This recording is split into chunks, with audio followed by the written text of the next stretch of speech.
কাগজটাকে খুললো, খুলে যখন তার কাগজটা আনতে গেল, আল্লাহ বোঝা যায় না, এমন আশ্চর্য একটি ঘটনা দেখলো। ওই কবরের ভিতরে ওই ব্যক্তি শুয়ে আছে, আর তার কবরটাকে আল্লাহ তাআলা জান্নাতের বাগান বানায়া দিয়েছে। আর বলেন সুবহানাল্লাহ। শিখাও ছেলে মেয়েকে, ওহে মুসলমান, জান কবরের সময় তোমার হইবে রিয়াসান, জান কবরের সময় তোমার হইবে রিয়াসান। একটি ছেলে হাফেজ হলে পড়বে কোরআন মৃত্যুকালে।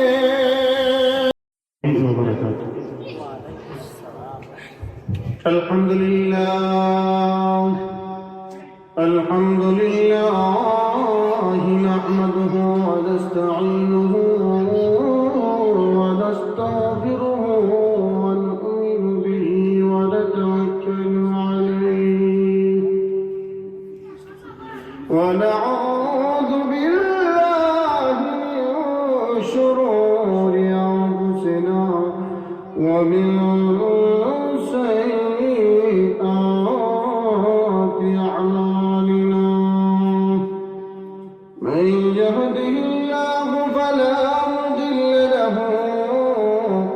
ومن يضلله فلا هادي له. أما بعد قال الله تعالى في كلامه المجيد والفرقانه الحميد. أعوذ بالله من الشيطان الرجيم. بسم الله الرحمن الرحيم.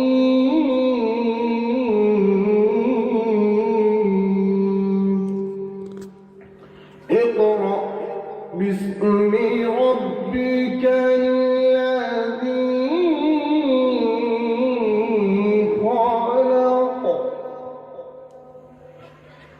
خلق الإنسان من علق. اقرأ وربك الأكرم الذي علم بالقلم. وقال تعالى في شان حبيبه آمرا مخبرا إن الله وملائكته يصلون على النبي يا أيها الذين آمنوا صلوا عليه وسلموا تسليما. اللهم صل على سيدنا مولانا محمد وعلى آل سيدنا مولانا محمد. كريم السجايا جميل الشيم نبي البلايا شفيع من بلغ العلا بكماله كشف الدجى بجماله حسنت جميع خصاله صلوا عليه وآله. معزز محترم برادران ইসলাম, অতি সংক্ষিপ্ত সময়ে কোরআন ও হাদিসের আলোকে মাদ্রাসায় পড়ার এলেমের কি ফজিলত সে সম্পর্কে আপনাদের সামনে কোরআন ও হাদিসের আলোকে দু চারটি কথা বলার আমি ইচ্ছা পোষণ করছি। ওমা তাওফীকি ইল্লা বিল্লাহ। প্রিয় ভাইয়েরা আমার, আল্লাহ পাক রব্বুল আলামিন কোরআনুল কারীমের মধ্যে বলেন, প্রথমে কোরআন যখন প্রথমে নাজিল হয়, নাজিল হওয়ার শুরুতে আল্লাহ পাক রব্বুল আলামিন আল্লাহর রাসূলকে ডেকে ডেকে বলেন, জিবরাইল আমিনের মাধ্যমে ইকরা, বারবার নবীকে বলেন ইকরা ইকরা। আল্লাহর রাসূল বলেন, আমি পড়তে জানি না। যে মাত্র জিবরাইল আমিন আল্লাহর রাসূলকে মুলাকাত করিয়া মনাকা করিয়া বুকের মধ্যে জড়াইয়া আল্লাহর রাসূলকে চাপ দিলেন, সঙ্গে সঙ্গে বললেন, ইকরা বিসমি রাব্বিকাল্লাযী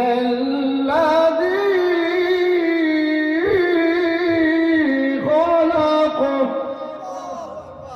আল্লাহ পাক রব্বুল আলামিনের পক্ষ থেকে প্রথম আয়াত নাযিল হয়, ইকরা বিসমি রাব্বিকাল্লাযী খলাক। হ্যাঁ নবী, আপনি পড়ুন আপনার রবের নামে।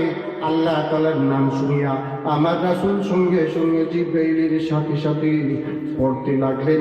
কোরআন নাযিলের সূচনা এখান থেকে হয়ে যায়। সুতরাং আমরা বুঝে নিতে হবে, এই কোরআন আমাদের শুরুতে যেহেতু নাযিল হয়েছে, আমাদেরকে জ্ঞান শিক্ষা দেওয়া হয়েছে। ইকরা বলে পড়ো, পড়ো বলে সম্বোধন করা হয়েছে। তারপরের আয়াতে আল্লাহ তাআলা বলছেন, খলাকাল ইনসানা মিন আলাক। আল্লাহ পাক রব্বুল আলামিন বলতেছেন, হে জগতের মানুষ, আমি আল্লাহ তাআলা তোমাদেরকে রক্তের এবং গোশতের ছোট একটি টুকরা থেকে তোমাদেরকে সৃষ্টি করেছি। এই জন্য আল্লাহ পাক রব্বুল আলামিন আরো আয়াতের মধ্যে বলতেছেন, ইকরা রাব্বুকাল আকরাম। আল্লাহ পাক রব্বুল আলামিন পরের আয়াতে বলতেছেন, আপনি পড়ুন যে আল্লাহ পাক রব্বুল আলামিন মহামান্বিত, অতি সম্মানিত। আল্লাযী আল্লামা বিল কলম। আল্লাহ পাক রব্বুল আলামিন বলতেছেন, আল্লাযী, যিনি আল্লামা শিক্ষা দিয়েছেন, বিল কলম, কলমের মাধ্যমে আমাদেরকে আল্লাহ পাক রব্বুল আলামিন শিক্ষা দিয়েছেন।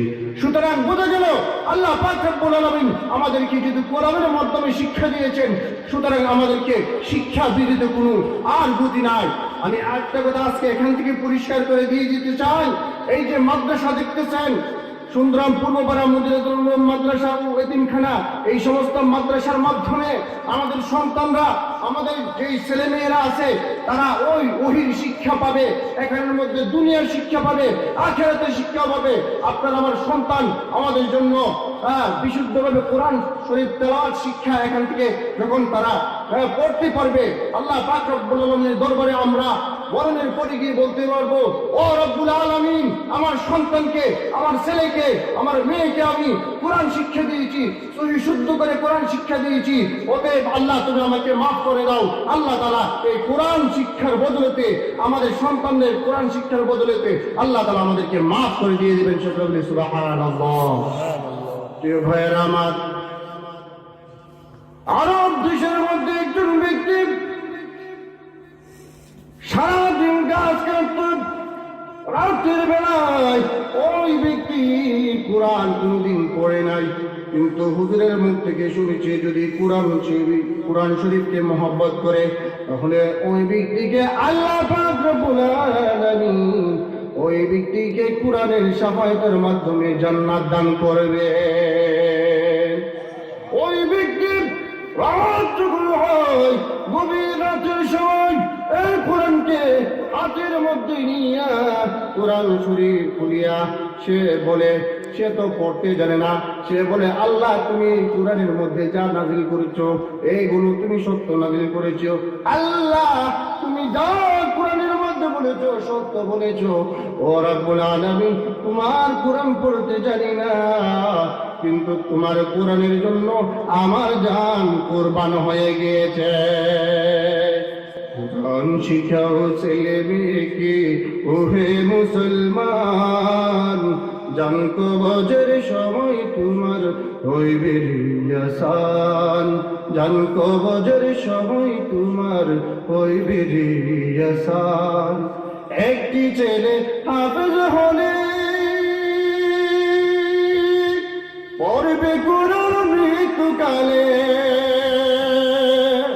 একটা সন্তান যদি হাফেজ থাকে, আপনার যদি সাকরাতে পড়েন, আপনার কানের সামনে যদি এসে কোরআন শরীফ পড়ে, আল্লাহ রাসূল বলেছেন ওই ব্যক্তির মরণটা তার মার দুধের মধ্যে দুধ খাইতে খাইতে মরলে যে এরকম তার জন্য আসান হয়ে যায়। আল্লাহ রাসূল বলেন তার সন্তান তার কাছে কোরআন ইয়াসিন সূরা তেলাওয়াত করার কারণে আল্লাহ তাআলা তার মরণটাকে এমন আসানের সাথে মরণ দিবে। সকলে বলি সুবহানাল্লাহ।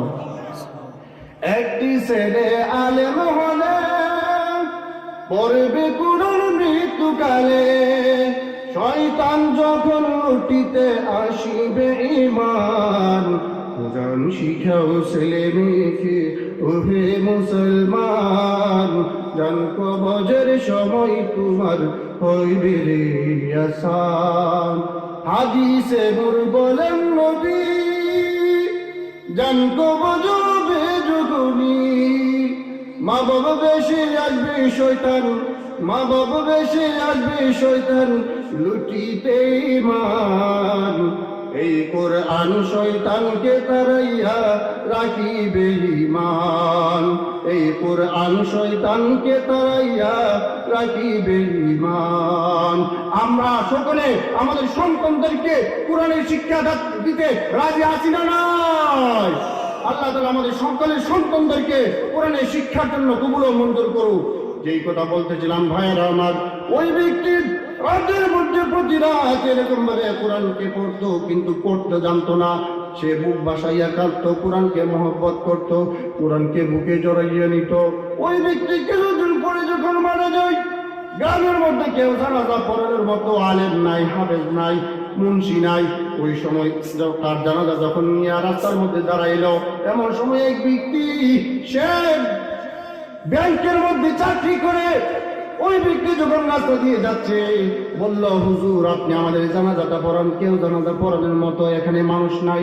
ওই ব্যক্তি জানাজা পড়াইয়া ওই ব্যক্তিকে যখন কবরের মধ্যে রাখলো আর বলল, মিনহা খলাকনাকুম ওয়া ফিহা নুঈদুকুম ওয়া মিনহা নুখরিজুকুম তারাতান উখরা। এই বলে ওই ব্যক্তিকে দফন করে যখন সে বাড়িতে চলে গেল, বাড়িতে গিয়ে দেখলো তার বুকের মধ্যে যেই মূল্যবান কাগজ ছিল, ব্যাংকের যে চেক ছিল, এটা এই কবরের মধ্যে পড়ে গিয়েছে।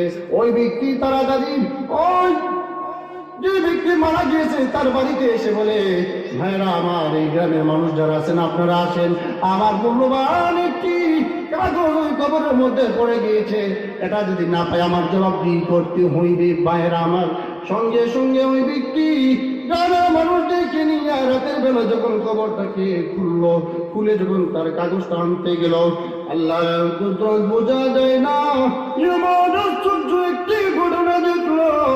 ওই কবরের ভিতরে ওই ব্যক্তি শুয়ে আছে, আর তার কবরটাকে আল্লাহ তাআলা জান্নাতের বাগান বানাইয়া দিয়েছে। আর বলেন সুবহানাল্লাহ। এই জন্য আমরা সকলে কোরআনকে মহব্বত করবো কি করবো না? কোরআনকে মহব্বত করে আমাদের সন্তানদেরকে মাদ্রাসায় দিতে হইবে কি হইবে না? আমাদের সন্তানকে কোরআন পড়বে, তারপরে অন্য জেনারেল শিক্ষা বা অন্যান্য শিক্ষা তৈরি করবে। আমি অত্যন্ত আনন্দের সাথে জানাতে চাই, আমাদের হযরত মাওলানা কারি আব্দুল মান্নান সাহেব অত্যন্ত সুন্দর একটি দিনী পরিবেশ করেছেন, যেখানের মধ্যে আরবি কোরআন শিক্ষার পাশাপাশি বাংলা, ইংরেজি, অঙ্ক সুন্দরভাবে এখানের মধ্যে শেখানো হয়।